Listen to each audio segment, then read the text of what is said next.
Look, Look, read and say.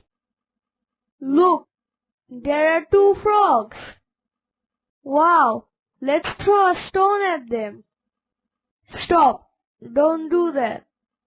I'm sorry. Language focus. Use of exclamation mark. We use an exclamation mark for strong feelings or surprise. Be careful. Don't stand up. Oh no. Read activity A again. Underline the exclamation marks. watch and read. Hooray! We won the competition. Congratulations, you won. Oh, what have you done? Remember, some sentences or words express strong feelings. We use exclamation mark at the end of such words or sentences.